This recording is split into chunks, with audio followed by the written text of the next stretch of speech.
Hello and welcome to this sixth and last in the series on parenting conversations. We don't imagine in any way that we have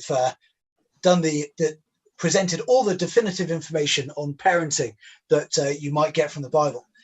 So if you've got further questions, or if there's a topic that we've not addressed that you would like us to, do let us know, and we will cover that at some point soon. On this last one, we just wanted to do a couple of book reviews in terms of notes that we found useful in reading the Bible with our kids. Here's one that we used with very young children.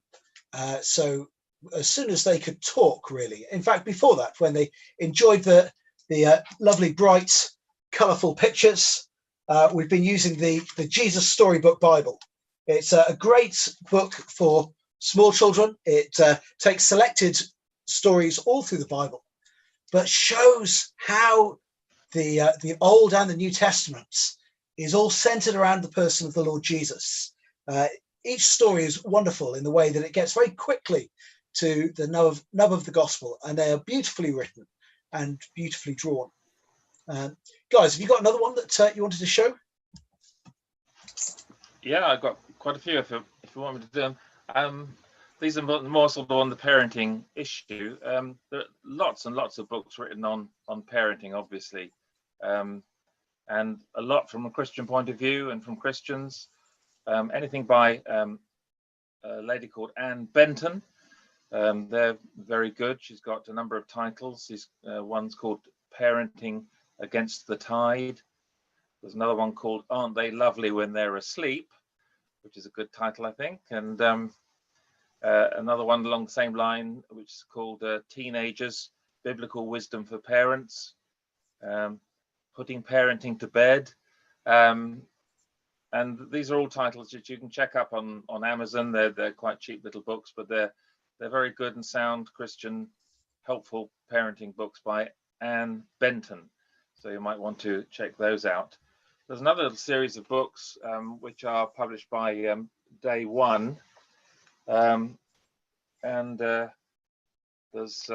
this one here which is called Help My Toddlers Rule the House, and I think that's pretty important. It's one of the central things we've been saying over the last few weeks is about the modern practice of child-centered parenting, which sounds wonderful and is actually dreadful.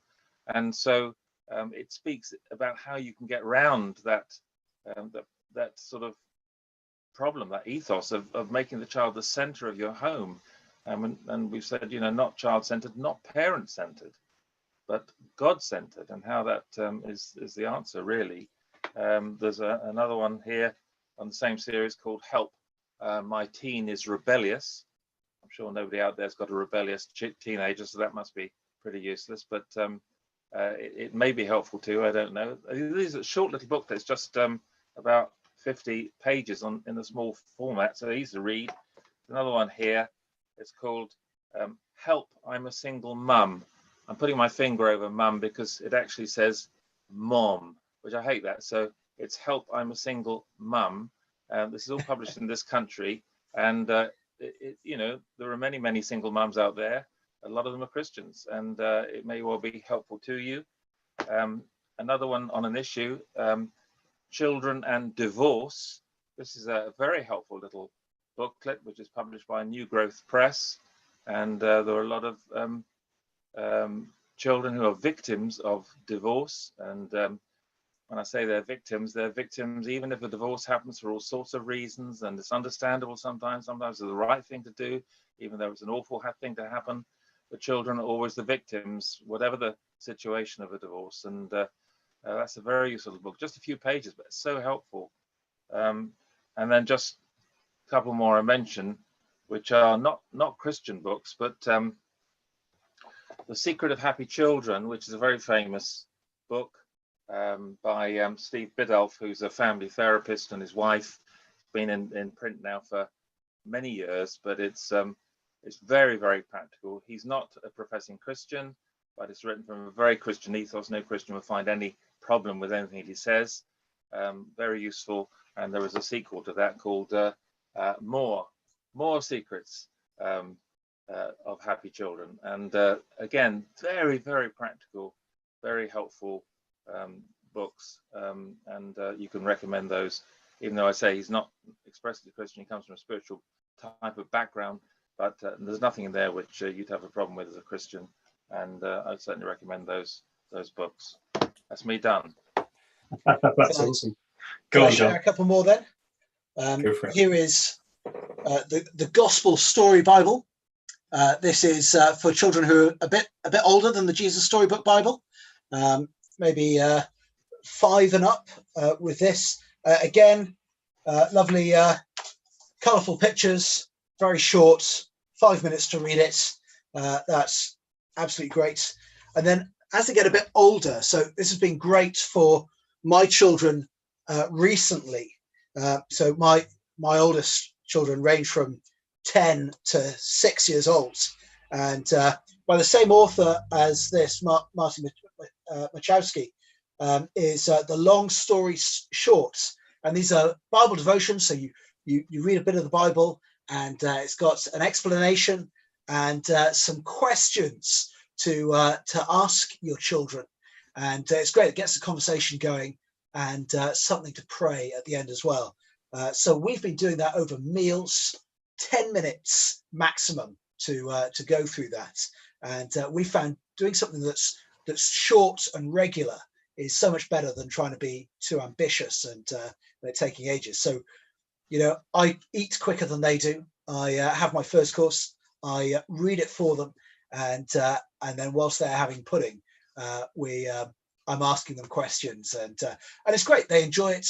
When we forget, they remind us because they want to do it. We've finished that now, and so we're kind of trying out some other things afterwards. But one thing that they absolutely love is something called the Action Bible. This is the plot line of the Bible done in comic book, graphic novel format, and the girls are reading through that and absolutely loving it. I mean, I've got all girls, but boys would absolutely love it as well. You should see the way their Bible knowledge has grown as they've been reading this graphic novel of the Bible. I heartily recommend that as well. Cool. Well, I'll talk a little while about some of the stuff that we use. I got a big pile of things which are great for little ones, but just to take it in a different kind of direction, this is old school. This is an old school children's Bible. You can probably find it in Sunday school rooms up and down the country, probably up and down across the world, to be honest. And this was given to me on the 3rd of February 91 at my christening. And I've still got it. I've read a little bit when I was kind of growing up, but now I'm reading through it with the girls, and it is brilliant, actually. The stories are really short. They're adapted in such a good way for children, but staying really, really close to the actual kind of content in the Bible, because I found that various children's Bibles, some of them can go quite far in terms of interpretation, doing some of the teaching work for you. This one is really good at just telling the story, but also giving beautiful pictures as well. So this is great. This is a book called the New International Version of the Bible.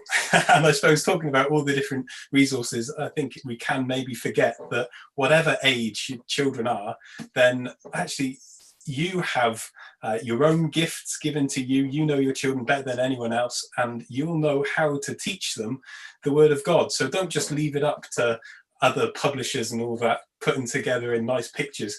You have the Bible in a language that you can understand. I'm not saying that you should go to absolutely every passage and tell them all the gory bits, but I think that it needs to be said that don't feel like this is inaccessible to your children either. This is for them as well.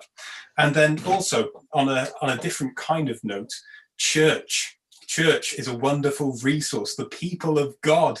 We see a pattern in the New Testament setup where the Apostle Paul urges people like Titus and Timothy to get the older generations to come alongside and train and teach the younger ones. So young mums are told, go and learn, be a disciple in effect to older generations who've kind of been there, gone through it, and teach them the old ways. It's not really the trendy thing to be done, but there is, like, it's more valuable than any of the books that we've been saying, and it is kind of free for you, and it's a wonderful blessing to have to share the journey of parenting with others. And I'm sure there are people in Grace Church who are ready and willing and will pray for you. No book's going to do that, is it? So we have living resources here at your disposal, full of the Holy Spirit, full of God's wisdom to teach you and to come alongside you. And I just want to close my little bit talking about YouTube and different children's videos. We've had DVDs and things like Praise Baby and things, and there's all sorts of things on YouTube. Very engaging animation, and I'm not going to list them all, and some are better theologically than others. But what I would say is take all of them with a grain of salt. Don't just outsource the Bible teaching to YouTube, because the bright pictures and the music will zap their attention, and they will become those TV zombies that maybe we are too familiar with. But as John was saying about meal times and all this, we have a very, very special opportunity to teach the Bible, and for them not just to remember the Bible and to think of these stories as precious, but that time can be precious. So use it. I think it's worth us really emphasizing written literature, which we need to speak and read out aloud to them, rather than just saying, watch this video and that will teach you all it is. No, let's learn together, and let's do it that way. Have a bonding experience so that they're good.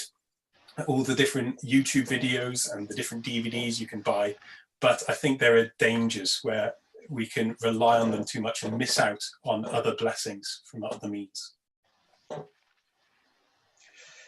Have you guys thought much about bedtime stories? And are there any good Christian bedtime stories that you've been enjoying with your kids? Too long ago.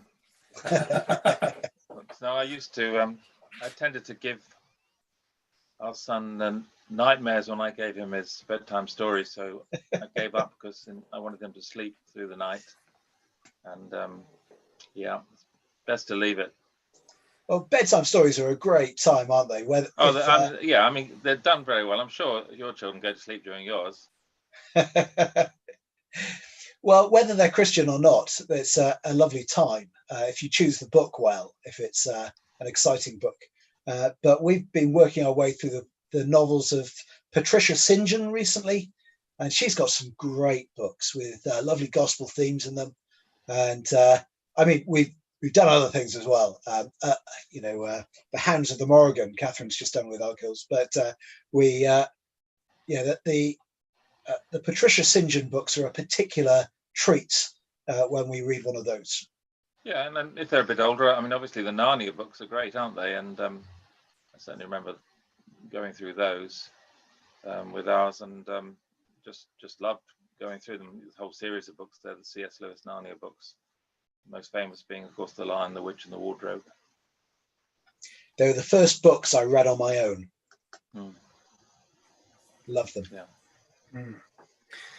I think it's worth reading non-Christian books with children, just whatever is, like we read a ton of Julia Donaldson stuff. That's kind of the stage that we're at, the Gruffalo and the Smartest Giant in Town and all that. And I think starting even when they're little, talking about the story. So if there is someone who is kind, saying, isn't that kind, and applying it to Jesus, or if someone, and just picking it up like we would with any kind of non-Christian media, films or whatever, you would want to it's called kind of worldview training, isn't it? Worldview. So seeing what the worldview is from the author's perspective. What world are they building? How do they see it all? And trying to see the values there and what's important, and then to see how trace it through to Jesus. So yeah, and that's I mean important, isn't it? With everything that you, I think as parents, we know what our children are reading. We know what our children, even more relevantly, are watching. Particularly on TV, I think it's, you wouldn't have to sit with your child all the time, but I think you should definitely know that and talk things through, and certainly know what your children are watching and know that it's suitable, because unfortunately the TV is such a great baby soother, isn't it? You can plant them in front of the TV, and there are times when I guess all parents are grateful for that fact, but nonetheless, as a matter of principle, I think we need to be able to do that and do exactly what Dom has been suggesting, be able to talk it through, so that we're not shielding our children from the world, but we're gradually helping them to see more and more of stuff which is probably not very pleasant, but is part of the real world, and we can't. We'd like to cocoon them from the real world forever, but we can't, and that's not part of our parenting. And parenting is all about preparing children for a world which is not as we would always want it to be, and to be able to gradually show them these things, and as Dom says, differentiate between what is good and what is bad, and help them develop their judgment, is all very much part of parenting. And how about this? Like things like Harry Potter. I mean, we're not going to talk about right and wrong and all that, but Harry Potter does have kind of witchcraft and magic in it, but it has the theme of redemption in it very strongly. Whereas you have Disney, which is all very cozy and cushy on the surface, but underneath it all, it is saying deep down everyone is ultimately good, and some people just make bad choices. And I think we need to be wary of not just categorizing things in terms of, oh, that looks a certain way and therefore let's steer clear. We need to actually delve into what is the underlying thought process and philosophy of the stuff that children are watching, because I think the message of Disney is actually one of the most poisonous things. I mean, we watch Disney and all that, but it's worth just taking a step back and trying to get children to think about it and to apply God's truth to those stories. Yeah, you've got to, whatever culture you're consuming, you've got to do it with your brain switched on, haven't you? And we need to be renewed, transformed by the renewing of our minds, don't we? It's yeah. There was a time when Christians would, just lived in their own little subculture. Well, that's not being very helpful. We're supposed to be in the world and salt and light in the world. And if you only read books, written by Christians or whatever, quite apart from anything else, you're going to miss the great literature of the world and everything else. And obviously there are great movies and great books and just the whole world of experience out there, which is produced by non-Christians. And it's so important that we can filter out and explain these things and give a Christian viewpoint on the world. Otherwise you just get, if you're not teaching your children how to deal with the world and see it through Christian eyes, then they're going to escape out of your care at some point or other, and they're going to be completely overwhelmed without having any preparation. So it is important that we are in the world in that sense, not of the world, but in the world. That's the distinction that the Bible makes. Absolutely. Good stuff. Well, as John said at the beginning of this stream, we aren't pretending like this is the definitive conversation on parenting. We've got it all tied up. And if you're watching this in the future, then just know that we are available to have questions thrown at us and prayer requests thrown at us, and do come along to church. You can join us on Sundays in the fellowship meetings, and there are people in church that even now that we can't meet together in person, there are people who are willing to have phone call chats and support you if you're having trouble parenting. And God willing, when in his perfect timing and the government lifts the lockdown, do come and join us, and you can meet other parents who are going along and having similar challenges as you. And also there are people who've been there and done that and had the t-shirt covered in ketchup. So yeah, all that's to say is thank you very much. We hope that this has been a blessing to you and you've enjoyed it. Thank you, Jonathan. Thank you, John. And God bless. Bye-bye.